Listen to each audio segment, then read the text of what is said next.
Study room గడప దగ్గర నిలబడిన అనుపమ, స్వాతి ఆమె తల్లిదండ్రుల ముఖాలను చూస్తే భూకంపం వచ్చినప్పుడు కుప్పకూలిపోతున్న భవనాన్ని చూసినప్పటి భయం, ఆశ్చర్యం కనిపిస్తున్నాయి. వశిష్ఠ చెప్పిన మాటలు ఆ గదిలో ప్రతిధ్వనించిన ఆమె నా బిడ్డ అన్న అక్షరాలు ఓ పెద్ద అగ్నిపర్వతాన్ని బద్దలు కొట్టాయి. కింద హాల్లో నిశ్చితార్థం కోసం మంగళవాయిద్యాలు మోగుతుంటే ఇక్కడ మాత్రం ఒక పెను తుఫాన్ చెలరేగడానికి సిద్ధంగా ఉంది. ఆ మాటలు వినగానే స్వాతి తల్లిదండ్రులు నిర్ఘాంతపోయారు. వారికి తమ చెవులను తామే నమ్మలేనట్టు అటువంటి ఆశ్చర్యం కలిగింది. ఒక అత్యంత గౌరవప్రదమైన సమాజంలో కోట్లాది రూపాయల ఆస్తులు, హోదా ఉన్న అమర్ గారి కుటుంబం ఇలాంటి ఓ నీచమైన మోసానికి పాల్పడుతుందని వారు కల్లో కూడా ఊహించలేదు. కొన్ని నిమిషాల క్రితం వరకు తమ అల్లుడు కాబోతున్నాడని ఎంతో గర్వపడిన స్వాతి తండ్రి ముఖం ఇప్పుడు అవమానంతో, ఆగ్రహంతో ఎర్రబడిపోయింది. ఆయన శరీరంలో నరాలన్నీ ఉప్పొంగిపోతున్నాయి. కళ్ళల్లో నుండి నిప్పులు రాలుతున్నాయి. ఆయన ఒక అడుగు ముందుకు వేసి అమర్ వైపు వేలు చూపిస్తూ గర్జించాడు. ఇదేం విషయం అమర్ గారు? మీ అబ్బాయికి ముందే పెళ్ళి, పిల్లలు ఉన్నారా? మమ్మల్ని మోసం చేశారా? అన్నారు కోపంగా. ఆయన గొంతులో పగిలిన గాజు ముక్కల్లాంటి పదునుంది. సమాజంలో పెద్ద మనుషులని పేరు, కానీ చేసేవి ఇలాంటి పనులు. మాకు ఒకే ఒక కూతురు. ఆమె భవిష్యత్తు కోసం కోట్లు ఖర్చు పెట్టి సంబంధం చేసుకుంటున్నాం. మీ అబ్బాయికి అంతకుముందే ఒక సంబంధం ఉందని, పైగా ఒక పిల్ల ఉందని కూడా తెలిసి ఉంటే మేము ఇంటి గడప కూడా తొక్కేవాళ్ళం కాదు. ఇంత పెద్ద విషయాన్ని దాచిపెట్టి మమ్మల్ని మభ్యపెట్టి తీరా ఇవాళ నిశ్చితార్థం పెట్టుకుని ఎంత నాటకం ఆడారు మీరు? మా పరువు గంగలో కలపడానికేనా మమ్మల్ని ఇక్కడికి పిలిపించింది? అంటూ స్వాతి తండ్రి అగ్నిపర్వతంలో బద్దలయ్యాడు. అమర్ తల వంచుకున్నాడు. ఆయనకు నోట మాట రావడం లేదు. ఒక తండ్రిగా తన కొడుకు సంతోషం ముఖ్యమే అయినా ఒక మనిషిగా తాను ఇంకొక కుటుంబానికి చేస్తున్న అన్యాయం ఆయన్ను దహించేస్తుంది. అప్పటి వరకు గర్వంగా తలెత్తుకుని తిరిగే అమర్ ఇప్పుడు ఆ అవమాన భారాన్ని మోస్తూ నేల చూపులు చూస్తున్నాడు. అనుపమ పరిస్థితి వర్ణనాతీతంగా ఉంది. ఆమె లోకం కూలిపోయింది. తన పరువు, ప్రతిష్ట, సమాజంలో తనకున్న స్థానం అన్నీ ఒక్క క్షణంలో పేకమీడల్లా కూలిపోవడం ఆమె కళ్ళెదుటే కనిపిస్తోంది. జితు, ఏంటిది? వీళ్ళేమంటున్నారు? నువ్వు ఇదంతా అబద్ధం అని చెప్పు నాన్న అని ఆమె గొంతులో ప్రాణం పోతున్నంత వేదనగా వినిపించింది. కానీ వశిష్ఠ ఏమాత్రం చెల్లించలేదు. అతని కళ్ళల్లో ఎలాంటి భయం లేదు, తడబాటు లేదు. 5 ఏళ్ల క్రితం అతని ప్రేమను నిలబెట్టుకోలేకపోయిన పెరిగివాడు కాదతను. ఇప్పుడు అతను తండ్రి. తన బిడ్డ కోసం ప్రపంచాన్ని ఎదిరించడానికి సిద్ధమైన ఓ పోరాట యోధుడు. వశిష్ఠ నిటారుగా నిలబడి అందరి వైపు చూశాడు.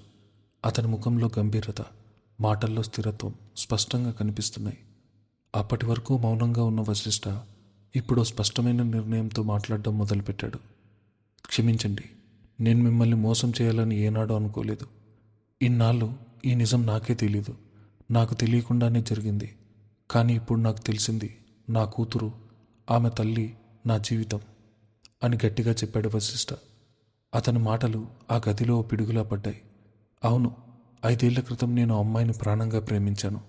పరిస్థితుల ప్రభావం వల్ల మేం విడిపోవాల్సి వచ్చింది. కానీ ఆమె నా కోసం, నా బిడ్డ కోసం తన సర్వస్వాన్ని వదులుకుని ఒంటరిగా పోరాడుతోంది. నా కూతురుందన్న విషయం నాకు నిన్నటిదాకా తెలీదు. తెలిసిన తర్వాత కూడా నా రక్తాన్ని రోడ్డు మీద వదిలేసి నేను ఇంకొకరి మెడలో 3 ముళ్ళు ఎలా వేయగలను? ఒక అబద్ధం మీద పునాది వేసుకుని స్వాతి జీవితాన్ని నేను ఎలా నాశనం చేయగలను? వశిష్ఠ నేరుగా స్వాతి వైపు తిరిగాడు. స్వాతి ముఖం పాలిపోయింది. పెళ్లి కూతురుగా అలంకరించుకున్న అమ్మాయి కళల్లో నీళ్లు సుడులు తిరుగుతున్నాయి. తాను ఎన్నో కలల కన్నా భవిష్యత్తు ఇలా ఒక్క ఉదుటను కూలిపోవడం ఆమెను కలిచివేసింది. ఆమె పెదవులు వణుకుతున్నాయి. ఏ ఆడపిల్లకైనా నిశ్చితార్థం రోజు ఇలాంటి నిజం తెలిస్తే ప్రాణం పోయినంత పనవుతుంది. ఆమె గుండెలో ఎంత బాధున్నా బయటకు ఒక్క మాట కూడా మాట్లాడలేకపోయింది. నేను స్వాతిని పెళ్లి చేసుకోలేను, క్షమించండి అని స్పష్టంగా చెప్పాడు వశిష్ఠ. ఆ ఒక్క వాక్యం ఆ నిశ్చితార్థానికి ముగింపు పలికింది. స్వాతి, నన్ను క్షమించు. నీకు మంచి భర్త దొరుకుతాడు.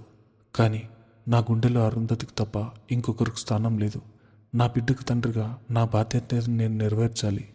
ఈ నిజం దాచి నిన్ను పెళ్లి చేసుకుంటే నేను ఒక రాక్షసుడితో సమానం. దయచేసి నన్ను అర్థం చేసుకో అని చేతులు జోడించి నమస్కరించాడు. స్వాతి మౌనంగా కన్నీళ్లు పెట్టుకుంటూ వెనక్కి తిరిగింది. కానీ ఆమె తల్లిదండ్రులు మాత్రం ఆగ్రహంతో ఊగిపోయారు. స్వాతి తల్లి కోపంతో అనుపమ వైపు చూసింది. చూసావా అనుపమ, నీ కొడుకు ఎంత గొప్పవాడో. పెళ్లిపీటల దాకా వచ్చిన మా పిల్ల గొంతు కోశాడు. నీ పరువు, నీ అంతస్తు అన్ని బూడిదలో పోసిన పన్నీరు ఒంటరి తల్లి పిల్లను ఎవరికో పుట్టిన బిడ్డను తెచ్చి నెత్తిన పెట్టుకోబోతున్నాడు నీ కొడుకు అని ఈసడించుకుంది. ఆ మాటలకు వశిష్ఠ రక్తం మరిగిపోయింది. నోరు మూయండి, నా అచ్చు పవిత్రమైనది, నా బిడ్డ నా రక్తం, నా ప్రాణాల గురించి ఒక్క మాట తప్పుగా మాట్లాడినా నేను ఊరుకోను అని గర్జించాడు వశిష్ఠ. ఆ ఆగ్రహం చూసి స్వాతి తండ్రి మరింత రగిలిపోయాడు.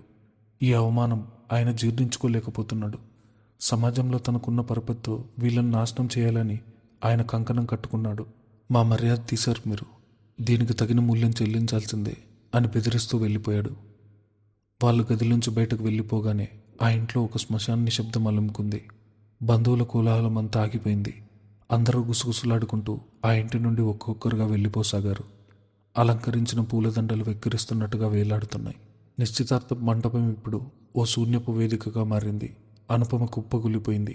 తన కొడుకు నిర్ణయంతో తన ప్రపంచమంతా అయిపోయిందని ఆమె భావించింది. ఆమె కోపం, దుఃఖం, అవమానం అన్నీ కట్టలు తెంచుకుని వశిష్ఠ మీద విరుచుకుపడ్డానికి సిద్ధమవుతున్నాయి. కానీ వశిష్ఠ మాత్రం తన నిర్ణయానికి కట్టుబడి ఉన్నాడు. సమాజం, అంతస్తు, పరువు అనే బూటపు గోడలను బద్దలు కొట్టి తన ప్రాణమైన అరుంధతిని, ఆర్విని తన జీవితంలోకి ఆహ్వానించడానికి అతనోడు దృఢమైన అడుగు ముందుకు వేశాడు. ఈ నిర్ణయం అతని జీవితంలో కొత్త తుఫానుకు దారితీసిన ఆ తుఫాన్ను ఎదిరించి తన ప్రేమని ఎలా గెలిపించుకుంటాడన్నదే ఇప్పుడు మిగిలిన కథ. స్వాతి కుటుంబ సభ్యులు విసురుగా ఆగ్రహంతో ఆ ఇంటి గడప దాటి వెళ్ళిపోయిన తర్వాత ఆ విశాలమైన భవనంలో ఓ భయంకరమైన ఊపిరి సలపని నిశ్శబ్దం ఆవరించింది. కొద్ది క్షణాల క్రితం వరకు అతిథుల కోలాహలం, సన్నాయి మేళాలు, మధుర ధ్వనులతో, పట్టు వస్త్రాల రెపరెపలతో కలకల్లాడిన ఆ ఇల్లు ఇప్పుడు ఎవరూ లేని ఓ పాడుబడిన కోటలా మారిపోయింది. హాల్ నలుమూలలా అలంకరించిన ఖరీదైన ఆర్కిడ్ పూలు, గులాబీ దండలు ఇప్పుడు ఓ విఫలమైన వేడుకకు వెక్కిరిస్తూ వేలాడుతున్నట్టుగా అనిపిస్తున్నాయి. గదిలోని ఏసీ చల్లగాలి కూడా ఇప్పుడు శ్మశానపు చల్లిని గుర్తు చేస్తున్నాయి. బంధువులు, స్నేహితులు ఒక్కొక్కరుగా ముఖాలు ముడుచుకుంటూ గుసగుసలాడుకుంటూ ఆ భవనం నుండి నిష్క్రమించారు. ఆ గుసగుసులు అనుపమ చెవుల్లో ఈటల్లా దిగుతున్నాయి. తన కొడుకు నిశ్చితార్థం అత్యంత వైభవంగా జరిపించింది. సమాజంలో తనకున్న స్థాయిని, హోదాను మరోసారి నిరూపించుకోవాలని ఆమె అహంకారం ఇప్పుడు ఆ పగిలిన నిశ్చితార్థపు కళ్ళల కింద నలిగిపోయి ముక్కలు ముక్కలయింది. వాళ్ళు వెళ్ళాక అనుపమ కొడుకు మీద విరుచుకుపడ్డారు. అప్పటి వరకు బిగపట్టుకున్న ఆమె కోపం, అవమానం, ఆవేదన ఒక్కసారి కట్టలు తెంచుకున్నాయి. ఒక అగ్నిపర్వతం బద్దలైనట్టుగా ఆమె కళ్ళల్లోంచి నిప్పులు రాలుతున్నాయి. ముఖం కందిపోయింది, నరాలు ఉబ్బిపోయి ఉన్నాయి. ఆమె వేసుకున్న ఖరీదైన వజ్రాల నెక్లెస్ ఆమె ఉద్వేగానికి తగినట్టుగా పైకి కిందికి కదులుతోంది. ఇన్నేళ్లు నీకోసం ఎన్ని కలలు కన్నానో తెలుసా అని ఆమె ఆర్తనాదం లాంటి గొంతుతో అడిగారు. ఆ గొంతు ఆ విశాలమైన హాల్లో ప్రతిధ్వనించింది. నీకోసం, కేవలం నీకోసం నా జీవితాన్ని ఎలా ధారపోసానో నీకు తెలుసా జిత్తు? నువ్వు పుట్టినప్పటి నుంచి ఈ సర్వజిత్ వశిష్ఠ అనబడే ఈ ఇంటి వారసుడు నలుగురిలో తలెత్తుకొని తిరగాలని, ఈ సమాజం నీ ముందు సాగిలపడాలని నేను పడని తపన లేదు. నా సర్వస్వం నువ్వే అని బతికాను.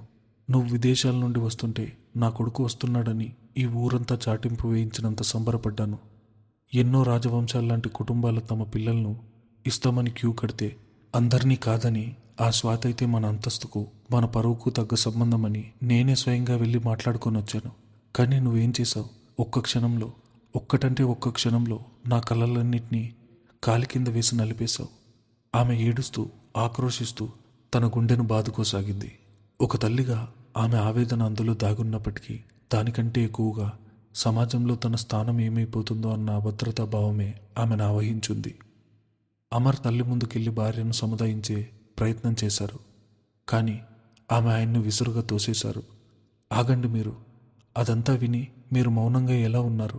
వీడు మన పరువును నడిబజార్లో నిలబెట్టి గొంతుకొస్తుంటే మీ కళ్ళకు ఏమీ కనిపించడం లేదా? ఇప్పుడు నువ్వు ఒంటరి తల్లి పిల్లను, ఆమె బిడ్డను ఇంటికి తేవాలనుకుంటున్నావా అంటూ అనుపమ గొంతు చించుకొని అరిచారు. ఒక ఒంటరి తల్లి, ఎవరో తెలియని ఓ దిక్కుమాలనాడది. ఆమెకు పుట్టినది ఒక పిల్ల. వాళ్లను ఈ సర్వజిత్ వశిష్ఠ భార్యగా, ఈ ఇంటి వారసురాలుగా తీసుకురావాలనుకుంటున్నావా? అసలు నీకు మతుందా జిత్తు? ఆమె నీకోసం ఎదురు చూసిందట. ఆమె పతివ్రతట. అవన్నీ నమ్మడానికి నువ్వెంత వెర్రివాడివిరా? 5 ఏళ్ళు ఎక్కడో తిరిగి, ఎవరితోనో తిరిగి ఓ బిడ్డను కని ఇప్పుడు నువ్వు కోటీశ్వరుడు అయ్యావని తెలిసేసరికి మళ్ళీ ఆ పాత వల విసిరింది. ఆ వలలో పడిపోయి ఆ బిడ్డ నీదేనని గుడ్డిగా నమ్మేసి ఇన్నాళ్ళు నా తపస్సు మట్టిపాలు చేశావు. అనుపమ గొంతులో అహంకారం, అసహ్యం తాండవిస్తున్నాయి. సమాజంలో నేను ఎలా తలెత్తి తిరగలను అని ప్రశ్నిస్తూ ఆమె కన్నీళ్లు పెట్టుకున్నారు. రేపు ఉదయం నేను క్లబ్కు వెళ్తే నా స్నేహితులు నన్ను చూసి ఏమనుకుంటారు? కిట్టి పార్టీలో నా కొడుకు గురించి నేను గొప్పలు చెప్పుకుంటే ఇప్పుడు వాళ్ళందరూ నన్ను చూసి నవ్వుకోరా? అనుపమ కొడుకు ఒక ఒంటరి తల్లిని, ఆమె పిల్లను తెచ్చుకున్నాడు అని ఈ సమాజం మొత్తం కోడైకోయేదా? ఇప్పుడు నేను ప్రాణాలతో ఎలా బతకాలరా? పరువు కోసం ప్రాణాలిచ్చే వంశం మనది. నీకోసం, ఈ పిచ్చి ప్రేమ కోసం నా పరువును నేను వదులుకోలేను అని పూర్ణ విలిపించారు అనుపమ. ఇంత జరుగుతున్నా తల్లి నోటి నుండి అంతటి పరుషమైన మాటలు వస్తున్నా వశిష్ఠ ఏమాత్రం తొనకలేదు. అతని కళ్ళల్లో ఎలాంటి బెరుకులేదు. ఒకప్పుడు తన తల్లి కన్నీరు చూసే కరిగిపోయి తన ప్రాణాన్ని సైతం వదులుకున్న వశిష్ఠ అతను కాదిప్పుడు. ఇప్పుడు అతను ఒక పసిబిడ్డకు తండ్రి, ఒక అబలకు భర్త. గడిచిన 5 ఏళ్ల కాలం అతనికి ఎన్నో గుణపాఠాలు నేర్పింది. తన తల్లికున్నది తన మీద ప్రేమ కాదని, అది కేవలం సమాజం మీదున్న భయం, అహంకారం మాత్రమేనని అతనికి ఇప్పుడు స్పష్టంగా అర్థమైంది. వశిష్ఠ నిటారుగా నిలబడ్డాడు. అతని ముఖంలో ఒక యోగికుండే ప్రశాంతత, ఒక తండ్రికుండే గంభీరత చోటు చేసుకున్నాయి. అమ్మా అన్నాడు వశిష్ఠ అత్యంత స్థిరమైన దృఢమైన స్వరంతో. ఆ పిలుపులో ఒకప్పటి భయం లేదు, ఓ స్పష్టమైన హెచ్చరిక ఉంది. ఆ పాప నా రక్తం, ఆమె తల్లి నేను ఎప్పటికీ మర్చిపోలేని ప్రేమ అని కరాఖండిగా చెప్పాడు వశిష్ఠ. నువ్వు నా అచ్చు గురించి ఏమన్నా నేను భరించనమ్మా. ఆమె ఎవరితోనో తిరిగి ఏదో ఆశించి నా దగ్గరకు రాలేదు. ఆమె ఒక పవిత్రమైన మార్తమూర్తి. నా బిడ్డ కోసం, నా ప్రేమకు గుర్తుగా పుట్టిన ఒక చిన్నారి భవిష్యత్తు కోసం తన జీవితాన్నే త్యాగం చేసిన ఒక దేవత. 5 ఏళ్ల క్రితం నీ కన్నీళ్ళకు కరిగిపోయి నీ పరువు కోసం ఆమెను వదిలేసి వెళ్ళి నేను చేసిన పాపం అంతా ఇంత కాదు. నా వల్ల ఆమె అనుభవించిన నరకం చూశాక ఈ భూమి మీద నాకు బతికే అర్హత ఉందా అని నాకే అనిపిస్తుంది. నేను విదేశాల్లో సుఖాలు అనుభవిస్తుంటే నా కూతురు అక్కడ ఒక చిన్న గదిలో ఎవరి అండ లేకుండా పెరిగిందమ్మా. ఆ బిడ్డ నా రక్తం కాదని నేను ఎలా అనగలను? వశిష్ఠ గొంతు కొద్దిగా వణికింది. కానీ అది భయంతో కాదు, తన బిడ్డ మీదున్న ఆవేదనతో. పరువు, అంతస్తు, సమాజం ఇవే కదమ్మా నీకు ముఖ్యం. ఈ పూటకు విలువల కోసం 3 జీవితాలు బలి తీసుకున్నావు. 5 ఏళ్ల క్రితం నా ప్రేమ బలి ఇచ్చావు. ఇప్పుడు స్వాతి అనే అమాయకురాలి జీవితానికి బలి చేయాలని చూసావు. కానీ ఇక అది జరగదమ్మా. అమర్ కూడా ముందుకొచ్చి భార్యకు నచ్చజెప్పే ప్రయత్నం చేశాడు. అను, వశిష్ఠ చెప్పేది విను. మనకు ఒక మనవరాలుందను, మన వంశోద్ధారకురాలు. ఆ పాపలో జిత్తు పోలికలు ఉన్నాయట. 5 ఏళ్ల క్రితం మనం చేసిన తప్పు సరిదిద్దుకునే అవకాశం భగవంతుడు మనకిచ్చాడు. దయచేసి నీ అహంకారాన్ని పక్కన పెట్టి ఆలోచించు అని బతిమాలారు. కానీ అనుపమ అప్పటికే విచక్షణ కోల్పోయి ఉన్నారు. నాకే వంశోద్ధారకురాలు లేదు. ఆ అరుంధతి నా కోడలు కాదు. ఆ పిల్ల నా మనవరాలు కాదు. నేను బతికుండగా వాళ్ళు ఈ గడప తొక్కడానికి వీల్లేదు. వీడామెను పెళ్లి చేసుకుంటే ఈ ఇంటికి నేను రాను అని తెగేసి చెప్పారు. తల్లి మండితనం చూసి వశిష్ఠ గుండె బరువెక్కింది. కానీ అతని నిర్ణయం మాత్రం మారలేదు. నువ్వు ఒప్పుకున్నా ఒప్పుకోకపోయినా నేను వాళ్ళిద్దరికీ నా జీవితంలో భాగం చేసుకుంటాను అన్నాడు వశిష్ఠ అత్యంత దృఢంగా. అతని మాటల్లో ఒక తిరుగులేని శాసనం వినిపించింది. నాకు నువ్వు కావాలమ్మా, నాన్న కావాలి, ఈ ఇల్లు, ఈ కుటుంబం అంతా కావాలి. కానీ నా కూతుర్ని, నా భార్యను కాదని మాత్రం కాదు. సమాజం ఏమనుకున్నా సరే నేను వాళ్లకు ఒక మగాడిగా నా నీడనిస్తాను. నా అచ్చును నేను సగౌరవంగా ఈ ప్రపంచమంతా చూస్తుండగా పెళ్లి చేసుకుంటాను. నా బిడ్డకు నా పేరు ఇస్తాను. దాన్ని అడ్డుకునే శక్తి ఎవరికీ లేదు, కనీసం నీకు కూడా లేదు అని విస్పష్టంగా తేల్చి చెప్పాడు వశిష్ఠ. ఆ మాటలు వినగానే అనుపమ స్థానువులా నిలబడిపోయింది. తాను ఇన్నాళ్ళు కీలుబొమ్మలా ఆడించిన కొడుకు ఇవాళ తన కళ్ళ ముందే ఒక మహావృక్షంలా ఎదిగి తనను ఎదిరిస్తున్నాడు. తన అహంకారపు గోడల తన నిస్కార్సైన ప్రేమ ముందు, మాతృత్వపు బంధం ముందు పేకమేడల్లా కూలిపోతున్నాయి. అతన్ని ఇక తను భయపెట్టలేనని, తన కన్నీళ్ల బ్లాక్మెయిల్ ఇక అతని దగ్గర పనిచేయదని ఆమెకు స్పష్టంగా అర్థమైంది. ఆమెకు సమాధానం చెప్పడానికి మాటలు రాలేదు. పెదవులు బిగబట్టుకున్నారు.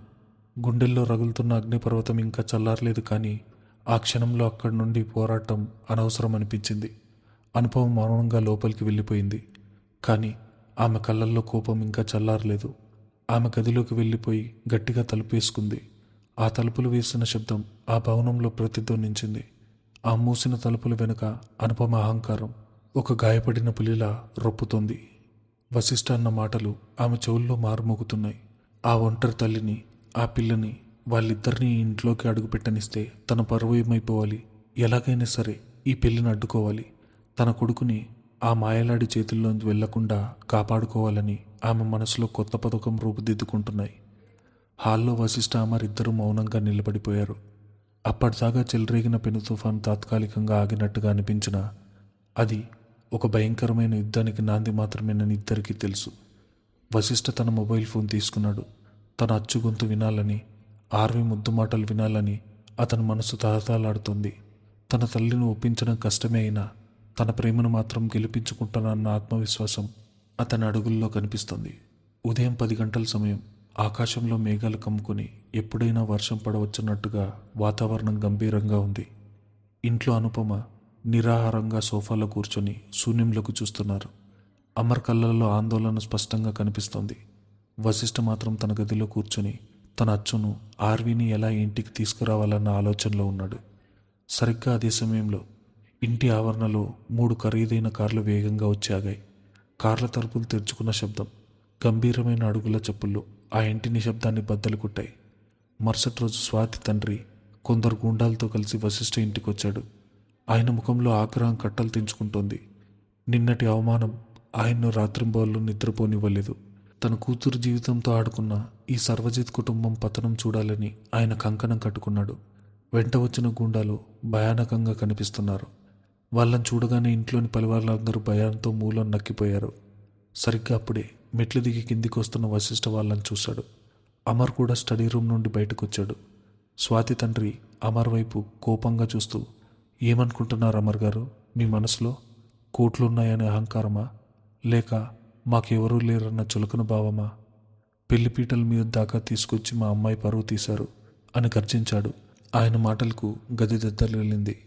ఈ అవమానాన్ని నేను ఊరికే వదలను. ఈ విషయం మీడియాకు తెలియజేస్తాం. మీ కుటుంబం పరువు మంటగలుస్తుంది అని తీవ్రంగా బెదిరించారు. న్యూస్ ఛానల్ వాళ్ళందరినీ పిలిపించి మీ కొడుకు ఘనకార్యం ఊరంతా చాటింపు వేస్తాను. ఒక ఆడపిల్లతో నిశ్చితార్థం పెట్టుకుని వేరొక దిక్కుమాలిన దాంతో సంబంధం పెట్టుకున్నాడని, ఓ బిడ్డను కూడా కన్నాడని పేపర్లో వేయిస్తాను. అప్పుడు మీ వ్యాపారాలు ఎలా సాగుతాయో, మీరు సమాజంలో ఎలా తలెత్తుకుని తిరుగుతారో నేను చూస్తాను అంటూ నిప్పులు చెరిగాడు. ఆ మాటలు వినగానే అనుపమ గుండె ఆగిపోయినంత పనైంది. పరువు అంటే ప్రాణమిచ్చే ఆవిడకు మీడియా, పేపర్లు అన్న మాటలు వినగానే చెమటలు పట్టాయి. ఆమె భయంతో వణికిపోయారు. జిత్తు, ఇప్పుడేం చేద్దాం? నా పరువు పోతుంది అని ఏడ్చారు అనుపమ. నాన్న, వాళ్ళ కాళ్ళు పట్టుకునైనా క్షమాపణ అడుగు. నేను అడుక్కుంటాను కావాలంటే. నా పరువు బజారుపాలు చేయొద్దురా అంటూ కొడుకు చేతులు పట్టుకుని ప్రాధేయపడింది. కానీ వశిష్ఠ ముఖంలో ఏమాత్రం భయం లేదు. ఒకప్పుడు తల్లి కన్నీళ్లకు లొంగిపోయి తన ప్రాణాన్ని వదులుకున్న వశిష్ఠ ఇప్పుడు లేడు. ఇప్పుడు అతను ఒక తండ్రి, ఓ పోరాట యోధుడు. వశిష్ఠ మాత్రం చలించలేదు. అతను స్వాతి తండ్రి వైపు సూటిగా చూస్తూ, నేను ఈ తప్పు చేయలేదు. నా బిడ్డను, నా ప్రేమను దాచాను. మీకేం చేయాలనిపిస్తే అది చేసుకోండి అని ధైర్యంగా బదులిచ్చాడు. మీకెంత కోపమున్నా అది న్యాయమే. నేను మీకు అన్యాయం చేశాను. కానీ నేను ప్రేమించిన అమ్మాయి గురించి తప్పుగా మాట్లాడితే మాత్రం నేను ఊరుకోను. నా కూతురు ఓ దిక్కుమాలిన ఆడపిల్ల కాదు. ఈ సర్వజిత్ కుటుంబానికి ఏకైక వారసురాలు. నా ప్రేమ పవిత్రమైనది. ఆ పవిత్రతను కాపాడుకోవడానికి నేను దేనికైనా సిద్ధమే అని సింహంలా గర్జించాడు వశిష్ఠ. ఆ ధైర్యాన్ని చూసి స్వాతి తండ్రికి ఏం చేయాలో తోచలేదు. దీనంతా చూస్తాను అని వార్నింగ్ ఇచ్చి తన మనుషులతో వెనుదిరిగాడు. వాళ్ళు వెళ్ళిన కొద్ది క్షణాలకే ఆ గదిలో ఇంకా ఉద్రిక్త వాతావరణం చల్లారకముందే అంతలో అతని సోఫాలో ఉన్న ఫోన్ మోగింది. అరుంధతి నుండి కాల్. వశిష్ఠ కళ్ళల్లో ఒక్కసారిగా వెలుగొచ్చింది. తన ప్రాణం నుండి ఫోన్ రాగానే ఇందాకటి కోపమంతా మటుమాయమై అతని ముఖంలో ఓ అమాయకమైన చిరునవ్వు వెలిసింది. ఆత్రంగా ఫోన్ అందుకుని అచ్చు అన్నాడు ఎంతో ప్రేమగా. కానీ అటువైపు నుండి వినిపించిన మాటలు అతని గుండెలు ముక్కలు చేశాయి. అరుంధతి గొంతు వణుకుతుంది. ఆమె తీవ్రంగా ఏడుస్తున్నట్టు స్పష్టంగా తెలుస్తుంది. వశిష్ఠ, నేను ఈ ఊరు వదిలి వెళ్ళిపోతున్నాను. మీ కుటుంబానికి నా వల్ల ఇబ్బందులు కలగడం నాకు ఇష్టం లేదు అని చెప్పి ఫోన్ కట్ చేసింది అరుంధతి. ఆ మాటలు వినగానే వశిష్ఠ గుండె జల్లుమంది. అచ్చు, హలో అచ్చు అని ఎంత అరిచినా అటువైపు సమాధానం లేదు. ఫోన్ స్విచ్ ఆఫ్ అని వస్తుంది. అతని మెదడు మొద్దుబారిపోయింది. ఇన్నేళ్ల తర్వాత తన బిడ్డను, తన ప్రేమను దక్కించుకున్నానన్న సంతోషం ఒక్కరోజు కూడా నిలవకుండానే విధి మళ్ళీ తన కళ్ళల్లో మట్టి కొడుతోందా? ఆమె ఎందుకు అలా నిర్ణయం తీసుకుంది? నిన్న రాత్రంతా వశిష్ఠ గురించి, తన కుటుంబం గురించి ఆలోచించిన అరుంధతి తన వల్ల ఒక అమాయకురాలైన స్వాతి జీవితం నాశనం కాకూడదని, వశిష్ఠ కుటుంబం పరువు పోకూడదని, అన్నిటికీ మించి తన బిడ్డను వాళ్ళు అవమానిస్తే తాను భరించలేనని భావించి మళ్ళీ ఒక అజ్ఞాతవాసంలోకి వెళ్ళిపోవాలని నిర్ణయించుకుంది. నేనామెను వెళ్ళిపోనివ్వను, నా ప్రాణం నా దగ్గరే ఉండాలి అని అరుస్తూ ఎవరికీ ఏమీ చెప్పకుండా కారు తాళాలు తీసుకుని బయటకు పరుగు తీశాడు వశిష్ఠ. కారు గాల్లో తేలుతున్నట్టుగా వెళ్తోంది. అతని గుండె వేగం కారు కంటే ఎక్కువ రెట్లతో కొట్టుకుంటోంది. వెంటనే అరుంధతి ఇంటికి పరిగెత్తాడు. కానీ ఇల్లు తాళం వేసింది. తలుపులకు వేలాడుతున్న ఆ తాళం చూసి అతని ప్రాణం గాల్లో కలిసిపోయినట్టు అనిపించింది. పిచ్చివాళ్ల గేట్ని పట్టుకుని కుదిపేశాడు. ఆందోళనగా సుశీలను అడిగాడు. సుశీల ఆ ఇంటి యజమానురాలు, అరుంధతికి తల్లి లాంటిది. ఆమె కళ్ళల్లో నీళ్లు పెట్టుకుంటూ, అయ్యో, ఆమె అద్దె మొత్తం చెల్లించి ఉన్న సామాన్లు తీసుకుని ఉదయమే వెళ్ళిపోయింది నాయనా. ఎక్కడికి వెళ్తున్నానో చెప్పలేదు అన్నారు సుశీల బాధగా. రాత్రంతా ఏడుస్తూనే ఉంది బాబు. నా బిడ్డ భవిష్యత్తు కోసం, నేను ప్రేమించిన వాడి సంతోషం కోసం నేను వెళ్ళిపోవాలమ్మా అంటూ సామాన్ సర్దుకుంది అని సుశీల చెప్పిన మాటలు వశిష్ఠ గుండెను కోసేశాయి. వశిష్ఠకి ఏం చేయాలో తోచలేదు. తన కుటుంబం, తన సమాజం అరుంధతిని భయపెడుతుందని భయపడి ఆమె తానుగా వెళ్ళిపోయింది. 5 ఏళ్ల క్రితం తన చేతకానితనం వల్ల ఆమెను పోగొట్టుకున్నాడు. కానీ ఇప్పుడు తన సర్వశక్తిమంతుడు. తన ప్రేమను కాపాడుకునేంత బలం, స్తోమత తనకున్నాయి. అయినా సరే తన ప్రాణాన్ని వదులుకుంటాడా? నేనామెను, నా కూతుర్ని పోగొట్టుకోలేను అని గట్టిగా నిర్ణయించుకున్నాడు. అక్కడి నుండి నేరుగా అరుంధతి పనిచేసే హోటల్కి వెళ్ళి వచన అనే స్నేహితురాలిని అడిగాడు. ఆమె ఉద్యోగం మానేసిందని, ఏమైందో అర్థం కాలేదని అంది వచన బాధగా. అతని గుండె పగిలిపోయింది. అక్కడి నుండి ఆర్ట్ గ్యాలరీ ఓనర్ శివను కూడా అడిగాడు. ఆర్వి స్కూల్కు వెళ్ళి టీచర్ను కూడా విచారించాడు. ఆమె అడ్మిషన్ కూడా రద్దు చేసుకొని తీసుకెళ్ళింది. ప్రపంచం అల్లకల్లోలం అవుతున్నట్టు అనిపించింది వశిష్ఠకు. తన చెల్లి వృంద సహాయంతో రైల్వే స్టేషన్లు, బస్టాండ్లో వెతకసాగాడు. వృంద తన అన్న బాధను చూసి తట్టుకోలేక తనకున్న పరిచయాలతో ట్రావెల్ ఏజెన్సీలు, ఆన్లైన్ టికెట్ బుకింగ్ సెంటర్లో ఆరా తీయడం మొదలుపెట్టింది.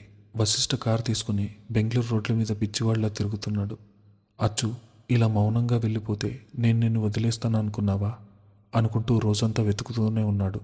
నువ్వెక్కడ దాక్కున్నా సరే నిన్ను వెతుక్కుంటూ వచ్చి నా గుండెల్లో పెట్టుకుంటాను. నా కూతురు నాకు కావాలి. అచ్చు, నన్ను నీ నరకంలో వదిలేసి వెళ్ళిపోకు అని రోధిస్తూ ఊరంతా గాలిస్తున్నాడు. సూర్యుడు నెమ్మదిగా అస్తమిస్తున్నాడు. చీకటి పడుతున్న కొద్దీ అతనిలో ఆశలు సన్నగిల్లుతున్నాయి. సరిగ్గా అప్పుడే వృంద నుండి ఫోన్ వచ్చింది. చివరికి వృందకు ఒక క్లూ దొరికింది. దావన్గిరి వెళ్లే రైలు టికెట్ ఒకటి అరుంధతి పేరు మీద బుక్ అయినట్టు తెలిసింది. ఆ మాట వినగానే వశిష్ఠ కళ్ళల్లో కొత్త ప్రాణం ఉదయించింది. రైలు బయలుదేరడానికి ఇంకా అరగంట మాత్రమే సమయం ఉంది. వశిష్ఠ కారు అతి వేగంగా స్టేషన్ వైపు దూసుకెళ్ళింది. ట్రాఫిక్ సిగ్నల్ దాటుకుంటూ రోడ్డు మీద రద్దీని లెక్క చేయకుండా ఒక ప్రళయమార్తంలా అతని బెంచ్ కార్ రైల్వే స్టేషన్కు చేరుకుంది. స్టేషన్ లోపలికి పరిగెత్తాడు వశిష్ఠ. ప్లాట్ఫామ్ నంబర్ 4లో రైలు ఇంజన్ కూత పెడుతుంది. ప్రయాణికుల రద్దీ, కూలీల అరుపులు, ప్రకటనల శబ్దాలు అన్నీ కలిసి అక్కడ గందరగోళంగా ఉంది.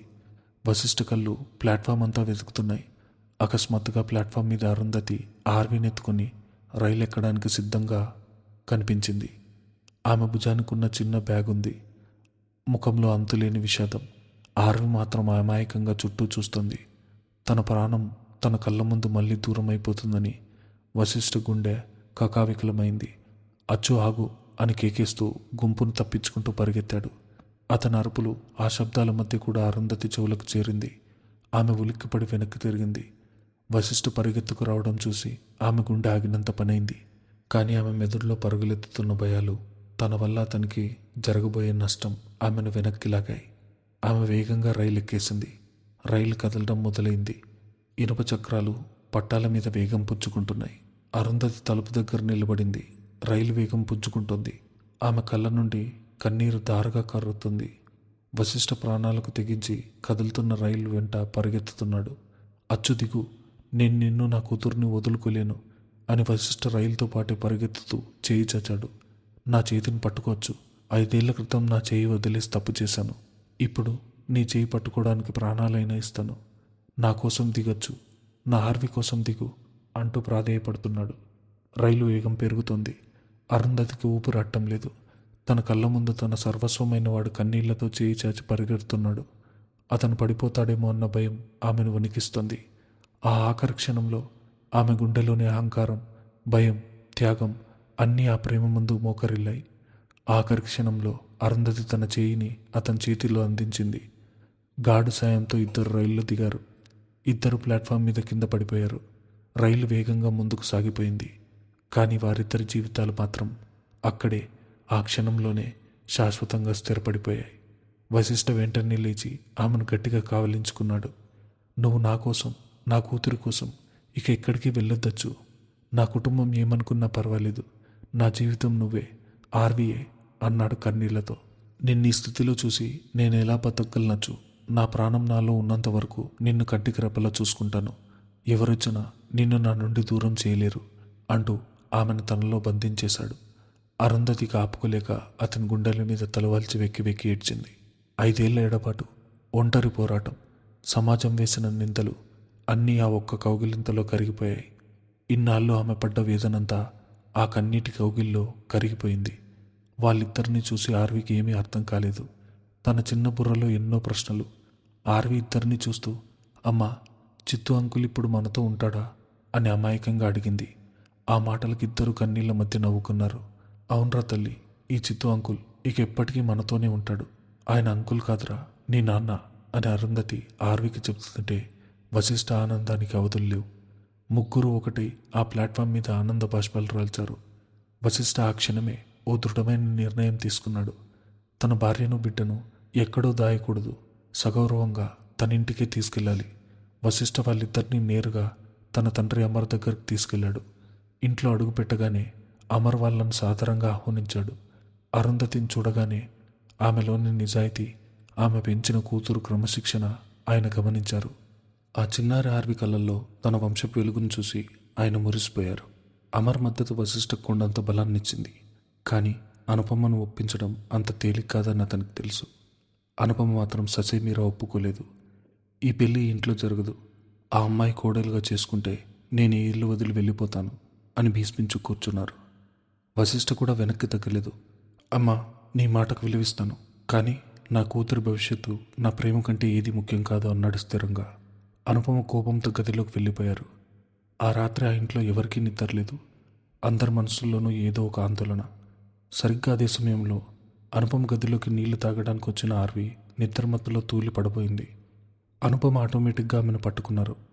ఆ స్పర్శ, ఆ పసితని ఊపిరి అనుపమలో ఏదో తెలియని మాతృత్వాన్ని నిద్రలేపాయి. ఆ రాత్రి అనుపమ కళ్ళెదుటే ఆర్వి నిద్రలో నానమ్మ అని కలవరిస్తూ మాట్లాడటం విన్నది. ఆ ఒక్క మాట అనుపమ గుండెను కదిలించింది. కానీ ఆమె అహం ఆమెను వెనక్కి లాగుతుంది. మరుసటి రోజు ఉదయం ఆర్వి అనుపమను చూసి బెరుగ్గా, నానమ్మ, నాకు మీరంటే భయం అనిపిస్తుంది, కానీ మీరు నాకు ఇష్టం అని అమాయకంగా చెప్పింది. ఆ మాటలు అనుపమ కళ్ళు చెమ్మగిల్లాయి. తన మనవరాలి అమాయకత్వం, ఆమె కళ్ళల్లో కనిపించే వశిష్ఠ పోలికలు ఆమె మనసును కరిగించేశాయి. ఒక పసిపిల్ల ప్రేమ ముందు ఏ అహంకారమైనా తలవంచాల్సిందే కదా. అమర్ కూడా, అను, నీ మనవరాల్ని కాదని ఎంతకాలం మొండిగా ఉంటావు అని మెల్లగా నచ్చజెప్పసాగాడు. అనుపమ మనసులో మెల్లగా మార్పులు మొదలయ్యాయి. కానీ పైకి మాత్రం ఇంకా అంగీకరించలేదు. ఇంతలో ఇంకొక అనూహ్య సంఘటన జరిగింది. స్వాతి స్వయంగా వశిష్ఠ ఇంటికి వచ్చింది. ఆమెను చూడగానే అందరూ ఆశ్చర్యపోయారు. కానీ స్వాతి ముఖంలో కోపం లేదు, ఎంతో ప్రశాంతత ఉంది. నేను మీ మీద కోపంగా లేను వశిష్ఠ గారు. నిజం చెప్పాలంటే ఈ పెళ్లి నా ఇష్టం కంటే మా అమ్మా నాన్నల ఒత్తిడితోనే జరిగింది. మీరు మీ ప్రేమను, మీ బిడ్డను వెతుక్కున్న తీరు చూశాక నిజమైన ప్రేమ ఎలా ఉంటుందో అర్థమైంది. మీకు అరుంధతి గారికి నా శుభాకాంక్షలు అని చిరునవ్వుతో చెప్పి వెళ్ళిపోయింది. ఆ మాటలు అనుపమ మనసును పూర్తిగా మార్చేశాయి. ఒక పరాయి అమ్మాయి తన కొడుకు ప్రేమను అర్థం చేసుకున్నప్పుడు కన్నతల్లిగా తనెందుకు అర్థం చేసుకోలేకపోయానని ఆమెకు పశ్చాత్తాపం కలిగింది. ఆ మాటలకు అనుపమ మనసు కూడా కదిలించాయి. తన కొడుకు నిజాయితీని ఆమె మరోసారి గుర్తు చేశాయి. ఆమె వెళ్ళి ఆర్వీని హత్తుకుని అరుంధతికి క్షమాపణ చెబుతూ ఆమెను తన కోడలుగా మనస్ఫూర్తిగా అంగీకరించింది. అందరూ శాంతించారనుకుంటున్న సమయంలోనే ఊహించనది ఇంటి తలుపులు తట్టాడు. అరుంధతి తండ్రి రఘునాథం. నా కూతురు ఇక్కడుందని తెలిసింది. ఆమెను వెంటనే ఇంటికి తీసుకెళ్తాను. ఈ పెళ్లికి నా అనుమతి లేదు అని గద్దించాడు. 5 ఏళ్ల క్రితం కూతుర్ని గెంటేసిన తండ్రి ఇప్పుడు పరువు కోసం మళ్ళీ అడ్డుపట్టడానికి వచ్చాడు. అరుంధతి ఆశ్చర్యంతో బిగుసుకుపోయింది. తన బిడ్డను ఇన్నేళ్లు పట్టించుకున్న తండ్రి ఇప్పుడు అడ్డుపడ్డం ఆమెకు మింగుడు పడ్డం లేదు. నువ్వు నా అనుమతి లేకుండా ఈ పెళ్లి చేసుకుంటే నేను ఈ కుటుంబం మీద పోలీస్ కేసు పెడతాను అని రఘునాథం బెదిరించాడు. వశిష్ఠ ముఖం కోపంతో ఎర్రబడింది. కానీ వశిష్ఠ ప్రశాంతంగా కానీ దృఢంగా ముందుకొచ్చాడు. రఘునాథం గారు, మీరు మీ కూతుర్ని మీ మనవరాల్ని వదిలేసినప్పుడు మీకు హక్కు ఉందా అని ఆలోచించలేదు. ఇప్పుడు మేము సంతోషంగా ఉన్నప్పుడు అడ్డుపట్టడానికి మీకు ఏ హక్కు లేదు అని స్పష్టంగా చెప్పాడు. సరిగ్గా అదే సమయానికి అరుంధతి సోదరుడు ఆకాష్ కూడా అక్కడికొచ్చి తండ్రిని ఖండించాడు. నాన్న, ఇన్నాళ్ళు మనం చేసిన తప్పును ఇప్పుడైనా సరిదిద్దుకుందాం అని బతిమలాడాడు. కొడుకు మాటలు, వశిష్ఠ ప్రేమ ముందు తన అహంకారం ఎంత పనికిమాలిందో రఘునాథ్కి అర్థమైంది. చివరికి రఘునాథ్ మనసు కరిగి కూతుర్ని క్షమాపణ కోరాడు. ఆమె జీవితంలోకి మళ్ళీ చేరాడు. అన్ని అడ్డంకులు తొలగిపోయాయి. ఏళ్ల తరబడి విడిపోయిన హృదయాలు ఒకటయ్యాయి. ఆ మరుసటి నెల శుభముహూర్తాన అరుంధతి వశిష్ఠుల వివాహం అంగరంగ వైభవంగా జరిగింది. అనుపమ కూడా చివరికి మనసు మార్చుకుని స్వయంగా కోడల్ని ఆశీర్వదించింది. సుశీల, వచన, ఆకాష్ అందరూ ఆ వేడుకల్లో పాల్గొన్నారు. ఆర్వి పట్టుపరికింతో మెరిసిపోతూ తండ్రి చేయి పట్టుకుని మంటపం చుట్టూ తిరిగింది.